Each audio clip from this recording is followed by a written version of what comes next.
Good afternoon everyone. Book keeping and accountancy में हमने जो जर्नल का चैप्टर किया है उसमें मैंने आप लोगों को कुछ क्वेश्चंस करने के लिए दिए थे।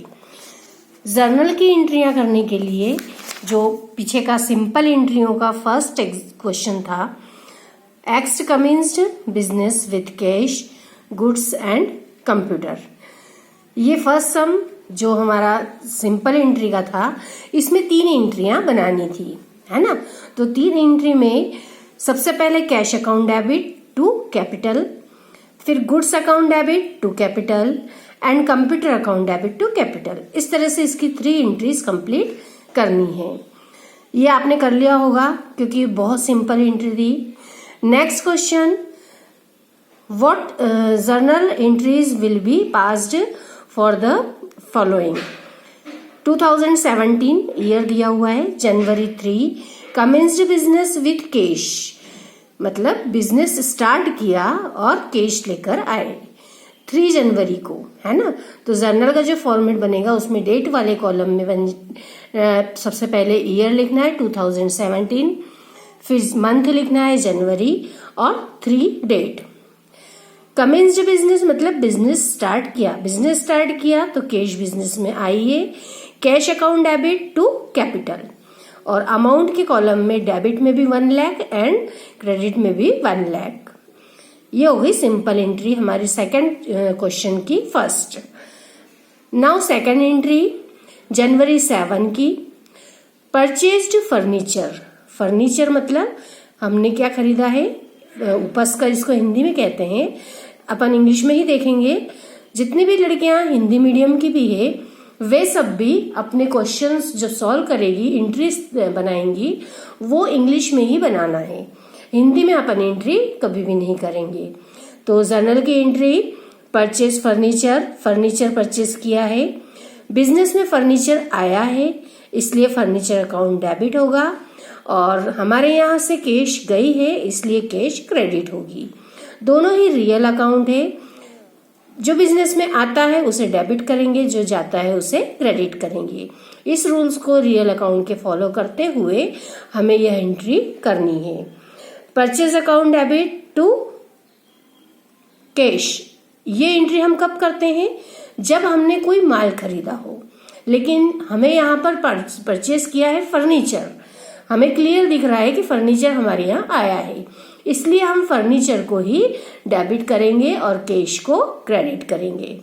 इस बारे में कुछ कंफ्यूजन था बच्चों को, जो मैंने क्लियर कर दिया है, क्योंकि बच्चे ये कह रहे थे कि जब हमने परचेज किया है तो परचेज अकाउंट डेबिट होगा, लेकिन यहाँ पे हम विशेष रूप से यह ध्यान रखेंगे कि जो वस्तु बिजनेस में आई है उसे डेबिट करना है। क्लियर हुआ? ओके।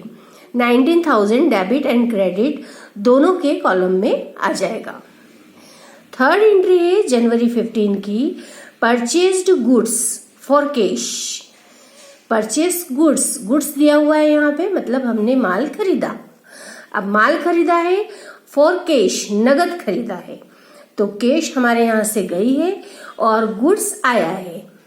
जब भी गुड्स आता है तो वह परचेस कहलाता है, गुड्स जाता है तो वह सेल्स होगा।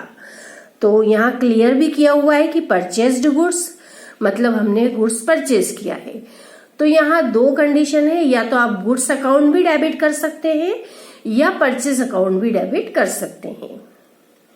तो गुड्स या purchase account debit to cash, ये हो जाएगी हमारी 15 जनवरी की entry. Amount debit and credit column में 25,000 लिखा जाएगा।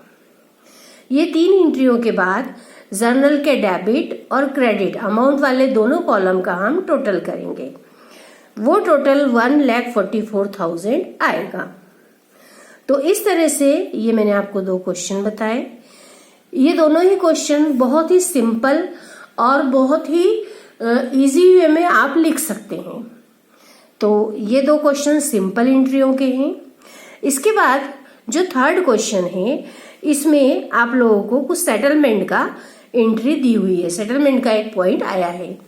तो इस क्वेश्चन को, थर्ड वाले को अभी आप छोड़ दीजिए, क्योंकि अगर इसको आप करने जाएंगे तो अभी थोड़ा रूल्स की समझ नहीं है, इसलिए कंफ्यूज हो जाएंगे। तो थर्ड क्वेश्चन को छोड़कर फोर्थ क्वेश्चन देखें। फोर्थ क्वेश्चन में भी जो हमारा गुड्स रिटर्न किया हुआ है, डिपॉजिट बैंक में किया है, ये कुछ नई एंट्री है जो अभी आप लोगों के लिए थोड़ी डिफिकल्ट होगी। तो ये 4 क्वेश्चन को भी अभी रहने दीजिए, मतलब अभी आपको फर्स्ट एंड सेकंड क्वेश्चन अच्छे से कंप्लीट करना है। देन फिफ्थ क्वेश्चन में भी जब हमने देखा कि स्टार्टिंग में जो एंट्री की हुई है बिजनेस स्टार्ट करने की, वो दी हुई है। अब इसमें भी आप लोगों का कुछ कंफ्यूजन था कि 5,000 कैश आई है, गुड्स 4,000 है, फर्नीचर 3,000 है, ये तीनों ही लेकर के बिजनेस में हमने बिजनेस स्टार्ट किया है। तो तीनों के अपन 3 एंट्री बना सकते हैं इसमें, और यदि कंपाउंड एंट्री के सम आपको आ चुके हैं तो आप कंपाउंड एंट्री भी इसकी बना सकते हैं। इसके बाद इस क्वेश्चन में 2 जनवरी को सोल्ड गुड्स टू अनिल को माल बेचा, और ब्रैकेट में लिखा हुआ है कैश, मतलब नगद बेचा। अब जब नाम भी दिया हो और नगद शब्द भी दिया हो तो हम कैश ट्रांजैक्शन मानते हैं, और यदि कैश वर्ड नहीं हो, नगद शब्द नहीं हो, तो हमें क्रेडिट ट्रांजैक्शन मानना है क्योंकि उसमें नाम दिया है। ये जो पॉइंट है ये आप लोगों को स्टार्टिंग से ही क्लियर रखना है। यदि हमारे ट्रांजैक्शन में हमें नाम मिलता है, किस पार्टी से हमने ट्रांजैक्शन किया है, तो यह माना जाएगा कि हमने उधार या क्रेडिट ट्रांजैक्शन किया है। और अगर नगद शब्द दिया है तो फिर हम उसे कैश ट्रांजैक्शन मानेंगे। नगद शब्द नहीं है तो क्रेडिट ट्रांजैक्शन मान करके और उसकी एंट्री की जाएगी। तो इस तरह से ये जो एंट्रियां हैं इसमें, ये आप लोगों को समझ में आ जाएगी। इसमें 2 एंट्री फर्नीचर की और इसकी जो मशीनरी की परचेज की है, ये सिंपल एंट्री ही है, इसमें आपको कोई कंफ्यूजन नहीं होना चाहिए। गुड्स रिटर्न की जो है वो भी एंट्री रिटर्न की होगी। अगर हमने माल खरीदा है और उसे रिटर्न कर दिया है तो वो कहलाएगा परचेज रिटर्न, और जो माल हमने सेल किया है, मतलब बेच दिया है, वो हमारे पास वापस आया तो वो कहलाएगा सेल्स रिटर्न। परचेज रिटर्न, जैसा कि परचेज हमेशा डेबिट में होगा, उसी तरह रिटर्न हमेशा क्रेडिट होगा, और सेल्स हमेशा क्रेडिट होता है और सेल्स रिटर्न जो होगा वो हमेशा डेबिट होगा। तो इस पॉइंट को आप विशेष रूप से ध्यान रखें और इस हिसाब से ये वाले क्वेश्चन को आपको सॉल्व करना है। ये सिंपल एंट्रियों को करने के बाद आपको करनी है कंपाउंड एंट्री, जो मैंने आपको कही थी। कंपाउंड एंट्री भी बहुत इजी है। जैसा कि मैंने बताया था, एक ही खाते को एक से अधिक बार नाम डेबिट या जमा क्रेडिट करें तो उसके स्थान पर हम एक ही बार एक खाते को जमा या नाम करके बाकी खाते जो एक जैसे ट्रांजैक्शन के हैं उनके हम नाम एक ही एंट्री में इंक्लूड कर दें, तो वो कहलाती है कंपाउंड एंट्री। तो कंपाउंड एंट्री का जो 6th, 7th और 8th सम है, ये बहुत इजी सम है, इसमें कुछ भी कंफ्यूजन नहीं होना था। तो आप लोगों ने शायद किया ही नहीं होगा, इसलिए मेरे पास कोई भी इन क्वेश्चंस के बारे में क्यूरीज नहीं आई है। इसलिए इनको आप कंप्लीट कीजिए और उसके बाद मुझे इनको सॉल्व करके या पूरा फॉर्मेट जो जर्नल में बना के और एंट्री करते हैं वैसे एंट्री का सवाल करके और आप मुझे उसके फोटोज सेंड कीजिए, तब मुझे पता चलेगा कि आप लोगों ने कितने सम किए हैं। अब इसके जो नेक्स्ट पॉइंट है वो है trade discount and cash discount का, जिसकी की थ्योरी अभी हम पढ़ते हैं। आप लोग सवाल कंप्लीट कीजिए और कुछ क्यूरी हो तो जरूर पूछिए। मुझे बहुत अच्छा लगा, कुछ बच्चों ने मुझे कॉल करके कहा था कि हमें जो प्रॉब्लम आई है उसको फिर मैंने आप लोगों को सॉल्व भी किया है, पर्सनली भी बता दिया है। तो इस तरह से अब हम इसी को आगे बढ़ते हैं, क्योंकि कुछ बच्चों ने सवाल किए हैं तो उनके लिए भी आपके अगली पढ़ाई के लिए या अगले काम के लिए कुछ मैटर होगा या कुछ पढ़ने के लिए स्टडी का मटेरियल मिलेगा। तो 4.9 हम आगे बढ़ते हैं। Trade discount. ट्रेड डिस्काउंट मतलब होता है व्यापारिक बट्टा। व्यापारिक बट्टा क्या होता है ये देख लेते हैं। As already explained earlier, trade discount is that discount which is allowed by a seller to a buyer on the invoice price of goods to be sold. It is given to encourage the customers to buy more quantity of goods and to become permanent customer. When such discount is allowed, the net amount invoice price minus discount will be recorded. For trade discount, no separate journal entries is passed, but it is mentioned in narration. इसका अर्थ ये हुआ कि जैसा कि हम पहले भी देख चुके हैं, हमने टर्मिनोलॉजी में देखा है कि व्यापारिक बट्टा एक ऐसी छूट या रियायत होती है जो व्यापारी माल बेचते समय माल का जो सूची मूल्य होता है, जो कि इनवाइस प्राइस होगा, उस पर क्रेता को प्रदान करता है. जो परचेजर है उसे यह डिस्काउंट दिया जाता है. ट्रेड डिस्काउंट हमेशा इनवाइस में से कम करके दिया जाता है और परचेजर और सेलर मतलब क्रेता और विक्रेता दोनों की बहियों में जो नेट अमाउंट होती है, शुद्ध अमाउंट, उसमें इनवाइस प्राइस माइनस डिस्काउंट, ये इसी की प्रविष्टि की जाती है या इसी की एंट्री की जाती है. मीन्स जो ट्रेड डिस्काउंट होता है उसके संबंध में कोई अलग से एंट्री नहीं की जाती है, सिर्फ नरेशन में उसे संक्षिप्त वर्णन में इसका हम इंडिकेशन या संकेत दे देते हैं. तो इस तरह से आप लोगों को क्लियर हुआ होगा कि ट्रेड डिस्काउंट क्या होता है, उसकी कोई एंट्री नहीं बनती है. एक एग्जाम्पल दिया है यहाँ पर. For example, the invoice price of certain goods is 5,000. 5,000 रुपए इनवाइस प्राइस है कुछ माल की. And it is sold to Sandeep at 10% trade discount. Sandeep को 10% ट्रेड डिस्काउंट पर यह माल बेचा. अब संदीप को माल बेचा है तो टू पार्टीज कौन कौन सी अफेक्टेड हुई? एक तो संदीप, क्योंकि संदीप का नाम दिया है और कैश वर्ड नहीं है, ठीक है, नगद शब्द नहीं दिया है, मतलब इन्होंने उधार माल बेचा है और संदीप को बेचा. तो ये क्लियर हुआ. संदीप को माल बेचा है तो Sandeep account debit to sales. ये जर्नल एंट्री बनेगी. इस एंट्री में किसी को कुछ प्रॉब्लम? अब इसकी नरेशन देखें. Goods sold worth ₹5,000 and less trade discount at the rate of. किस रेट पर हमने ट्रेड डिस्काउंट दिया है? 10%. तो इस तरह से 10% इनवाइस प्राइस पे हमने डिस्काउंट, ट्रेड डिस्काउंट दिया है. अब हम इसकी अमाउंट की बात करते हैं. गुड्स की वैल्यू कितनी है इनवाइस प्राइस? 5,000. 5,000 का 10%, जब भी अपने को 10% या 5% कैलकुलेट करना हो, परसेंटेज निकालना हो, तो उसमें हम ये ध्यान रखते हैं, यदि 10% दिया है तो सीधी सी इसकी अमाउंट निकलेगी 10 कम हो जाएगी. तो 5,000 का 10% 500 रुपीज होगा, जो कि कम होगा, जो ट्रेड डिस्काउंट हमने दे दिया. तो 5,000 में से 500 रुपीज लेस हो जाएंगे. इनवाइस प्राइस माइनस क्या होगी? Trade discount. तो इस तरह से जो वैल्यू बची, जो हमने गुड्स सोल्ड किया है, उसकी 4,500, मतलब 4,500 का हमने माल बेचा है संदीप को. अब संदीप हमें 4,500 रुपए ही देगा. यहां तक क्लियर हुआ सबको?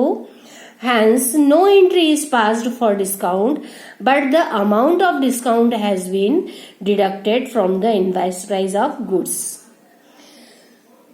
ट्रेड डिस्काउंट सबको क्लियर हो जाना चाहिए इतने में.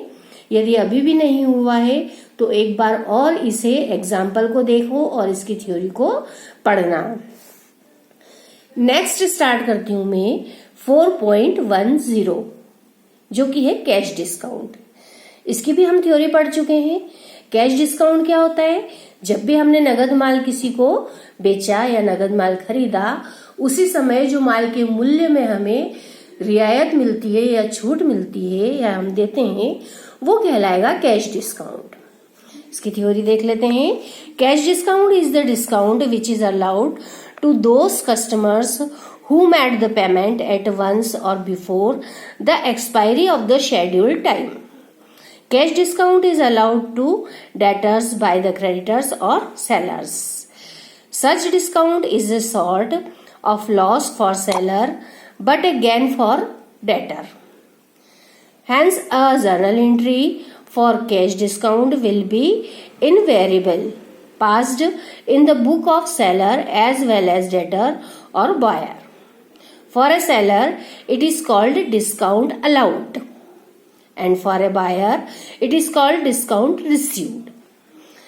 If cash discount is not entered in the books of seller and buyer, the amount of discount will remain due from the buyer to the seller, whereas in fact, no such amount falls due. Cash discount is concerned with payment, hence its entry will be made at the time of payment. Cash discount यहाँ जो समझाया है उससे आप लोगों को काफी कुछ समझ में आया होगा।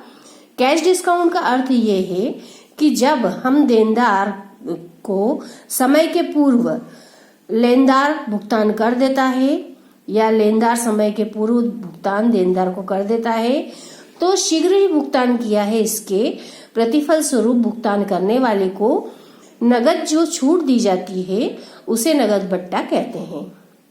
यह बट्टा जो होता है यह ऋणदाता मतलब डेटर्स या विक्रेता के लिए हानि होती है, जबकि ऋणी या क्रेता के लिए लाभ होता है। विक्रेता के लिए यह बट्टा दिया है मतलब अलाउड किया है, और क्रेता के लिए यह बट्टा प्राप्त मतलब डिस्काउंट रिसीव्ड कहलाता है। अब हम देखेंगे कि इसकी डिस्काउंट की कैलकुलेशन किस तरह से की जाती है। तो नगद बट्टे की जो कैलकुलेशन है और उसकी एंट्री दोनों देखेंगे। तो जब क्रेता या परचेजर व्यापारी को नगद बट्टा और व्यापारिक बट्टा दोनों ही देता है तो यह ध्यान देना चाहिए कि व्यापारिक बट्टा माल के अंकित मूल्य पर या कुल मूल्य पर निकाला जाता है। जो हमने ट्रेड डिस्काउंट ऊपर देखा वो माल के जो कुल मूल्य है उस पे निकाला जाएगा, और जो कैश डिस्काउंट है वह उस वैल्यू पर या उस राशि पर निकलता है जिसमें हमने ट्रेड डिस्काउंट को लेस कर दिया हो। अर्थात सबसे पहले ट्रेड डिस्काउंट माइनस होगा और उसके बाद फिर कैश डिस्काउंट की कैलकुलेशन बची हुई अमाउंट पर की जाएगी। तो इसके नोट को देख लेते हैं एक बार, जो नोट के रूप में दिया है। When trade discount and cash discount both are allowed to a customer, trade discount will be calculated on the invoice price of goods in question, whereas cash discount will be calculated on the net price of goods to be received. Invoice price minus trade discount. बचा हुआ जो मूल्य है उस पर ही हम cash discount की calculation करेंगे। क्लियर है? अब इसका एक एग्जाम्पल दिया हुआ है, इस एग्जाम्पल को देखेंगे। Example 3, X sold to Y goods 5,000 at 10% trade discount on 1st January 2017 on credit for 3 months with the condition that if the payment of the bill is made within 1 month, a cash discount at the rate of 2% will also be allowed. Enter the transaction in the journal of X and Y, assuming that the payment is made with 1 month, that is on 1/2/2017. X ने Y को यहाँ पर 5,000 का goods sold किया है, 10% trade discount पर किया है और 1 जनवरी 2017 को किया है। कितने महीने के लिए? 3 मंथ्स के लिए, मतलब क्रेडिट सेल्स किया है। एंड कंडीशन रखी है कि अगर वे 1 मंथ के अंदर पेमेंट कर देते हैं उसका तो 2% कैश डिस्काउंट अलाउड किया जाएगा। तो इस ट्रांजैक्शन को हमें X और Y दोनों के जर्नल में एंट्री करनी है। Assuming that the payment is made with 1 month, 1 महीने में ही उन्होंने पेमेंट कर दिया। कब किया? 1/2/2017 को। तो एंट्री क्या बनेगी? तो इसमें हम दोनों के ही बुक में एंट्रियां देखेंगे। दोनों की ही बुक में दो दो एंट्रियां होगी। सबसे पहले एक्स की। एक्स ने माल बेचा है किसको? वाई को। तो एक्स ने जब माल बेचा है तो 1 जनवरी 2017 एक्स अपने यहाँ पे जब माल बेच रहा है तो किसको बेच रहा है? वाई को। तो वाई को पाने वाला है व्यक्ति, इसलिए वाई को डेबिट करेंगे और टू सेल्स माल बेचा। अब यहाँ 5000 का माल है, गुड्स है, उस पर 10% ट्रेड डिस्काउंट है। जैसा मैंने बताया 10% मतलब आप सिंपल सी एक जीरो को कम कर दीजिए, क्योंकि परसेंटेज निकालना आप सबको आता है। तो 500 रुपीज हो गई ट्रेड डिस्काउंट की अमाउंट, उसको माइनस किया जाएगा 5000 में से, तो बचेंगे 4500। मीन्स जो यहाँ पे गुड्स सोल्ड किया हुआ है, वाई को पेमेंट कितना करना है उसका? 4500 रुपीज। तो उससे ही ये सिंपल एंट्री बनेगी, Y debit to sales 4500। Debit and credit में जो नरेशन है वो goods sold on credit to Y at 10% trade discount. Clear हुआ सबको? अब अगर इसी एंट्री को अगर हम वाई की बुक में देखेंगे तो वाई कौन है? गुड्स को पाने वाला है। गुड्स को उन्होंने परचेज किया है वाई पार्टी ने, तो वाई के यहाँ पे वो क्या एंट्री करेगा? वाई अपने यहाँ पे उसने माल खरीदा है तो वो अपने यहाँ परचेज कर रहा है, तो परचेज अकाउंट डेबिट लिखेगा और टू एक्स। किससे खरीदा है उन्होंने? एक्स से। एक्स जो पार्टी है वो गिवर है, देने वाले को क्रेडिट करना है हमारे रूल्स के अकॉर्डिंग। तो purchase account debit to X और अमाउंट 4500, क्योंकि वो भी ट्रेड डिस्काउंट माइनस करने के बाद ही इन्होंने गुड्स परचेज किया है। क्लियर हुई ये एंट्री पहली वाली सबको? अब नेक्स्ट एंट्री में हम देखेंगे कि कैश जो डिस्काउंट है वो किस तरह इन्होंने कैलकुलेट किया है। अब जो कैलकुलेशन है वो हमारा होगा 4500 पर। 4500 पर इसलिए होगा क्योंकि हम ट्रेड डिस्काउंट माइनस कर चुके हैं। अब एक महीने में ही वो पेमेंट कर रहे हैं। इन्होंने डेट दी है 1/2/2017। ये 1/2/2017 को एक्स के पास में कैश रिसीव्ड होगा। कैश मिला उनको और उन्होंने डिस्काउंट दिया है। क्या करा है उन्होंने? डिस्काउंट दिया है। अब जब डिस्काउंट दिया जाता है तो ये एक लॉस या एक्सपेंसेस या हानि के रूप में होता है। तो डिस्काउंट दिया है इसलिए यह एक्स के लिए एक लॉस के रूप में है। तो खर्चे और हानियों को क्या करना है? डेबिट करना है।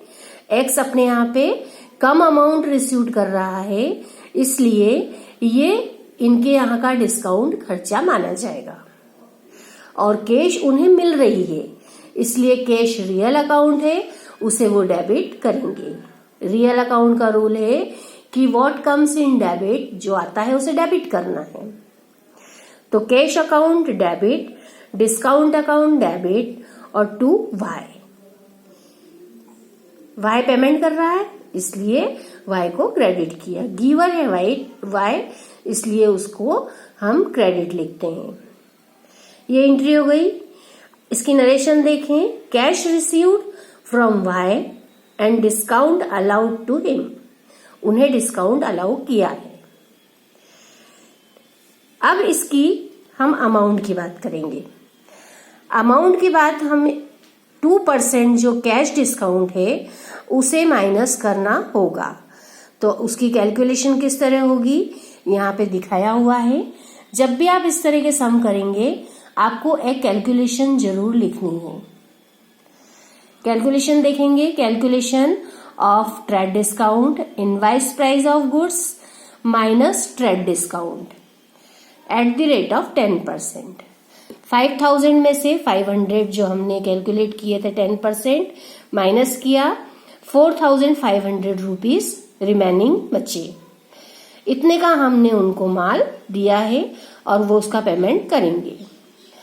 अब नेट प्राइस पे जो कैश डिस्काउंट है उसकी कैलकुलेशन होगी। मीन्स ये 4500 पर 2% से हम कैलकुलेट करेंगे। तो 2% जब भी निकलता है तो 2 जीरो कम होते हैं।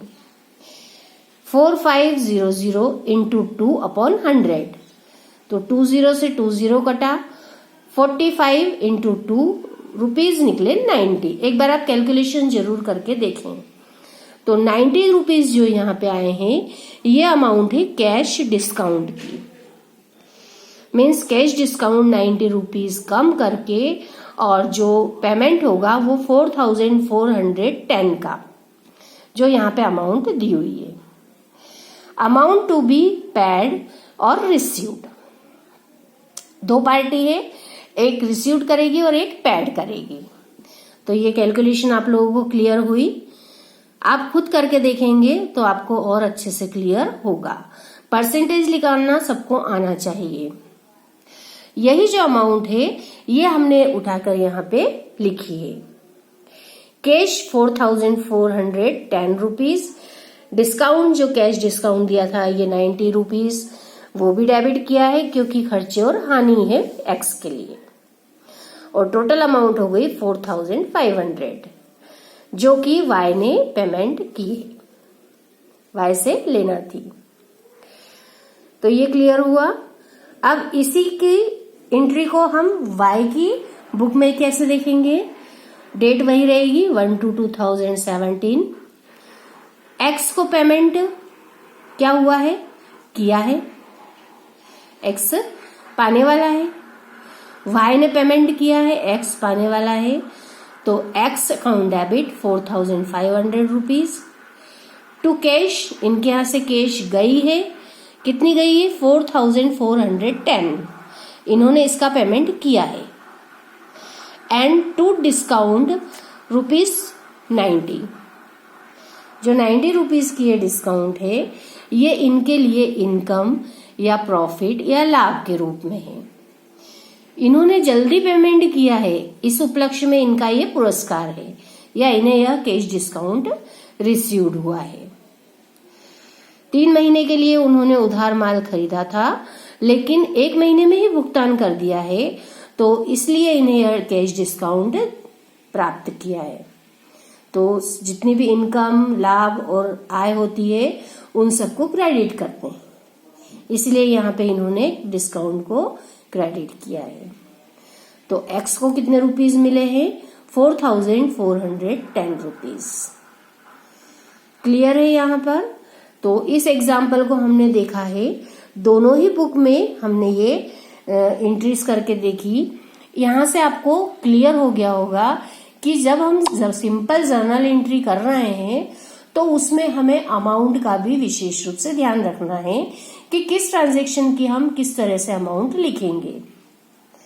यहाँ तो सिंपल एंट्री है और सिंपल एंट्री के साथ ट्रेड डिस्काउंट और कैश डिस्काउंट को हमने समझ लिया। कैलकुलेशन का ध्यान रखेंगे। कैलकुलेशन को आप वहीं करेंगे जहां पे आप सम कर रहे हैं। जो सवाल आप जिस पेज पे करेंगे वहीं पे आपको ट्रेड डिस्काउंट और कैश डिस्काउंट की क्लियर कैलकुलेशन करनी है, ताकि वो दिखना चाहिए कि आपने ये अमाउंट कैसे और किस तरह से निकाली है। While making a journal entry for cash discount, it should be kept in mind that discount account will be always follows cash account. In other words, if cash account is debited, discount account will be also debited and vice versa. जिस तरह से हमने cash की amount जहां लिखी है वहीं पर हमारी डिस्काउंट की अमाउंट भी आनी चाहिए। और इसी तरह डिस्काउंट को डेबिट किया है तो कैश भी डेबिट होगी, कैश को क्रेडिट किया है तो डिस्काउंट भी क्रेडिट होगी। हमेशा हमें ये याद रखना है एंट्री करते समय कि जहां पे कैश चलेगा उससे संबंधित जो डिस्काउंट है वो उसके साथ में ही उसकी एंट्री भी करनी रहेगी। When a businessman who allows cash discount to his customers also receives cash discount from his creditor, one single account for discount can be opened. The amount of discount allowed will be written in the debit side and the amount of discount received will be written in the credit side. हमें यह विशेष रूप से ध्यान रखना है कि जब भी हम डिस्काउंट अकाउंट ओपन करेंगे तो उसमें हम डेबिट और क्रेडिट दोनों ही साइड का हमें अकाउंट में एंट्री करनी रहेगी। तो इस तरह से जब हम लेजर बनाएंगे तब इसे और अच्छे से देखेंगे। लेकिन अभी आप ट्रेड डिस्काउंट और कैश डिस्काउंट की थ्योरी को बहुत अच्छे से पढ़ें, इस एग्जाम्पल को अच्छे से करें, क्योंकि इसके बाद थोड़ा थोड़ा एक स्टेप बाय स्टेप थोड़ा डिफिकल्ट होता जाएगा। तो ये सबसे सिंपल वे है जो कि अभी अपन ने देखा है। तो अभी मैं इसके सम करने के लिए आपको नहीं दे रही हूँ, लेकिन आपको सिंपल एंट्री और कंपाउंड एंट्री इनको बहुत अच्छे से करके रखना है और इसकी थ्योरी को कंप्लीट करके रखें।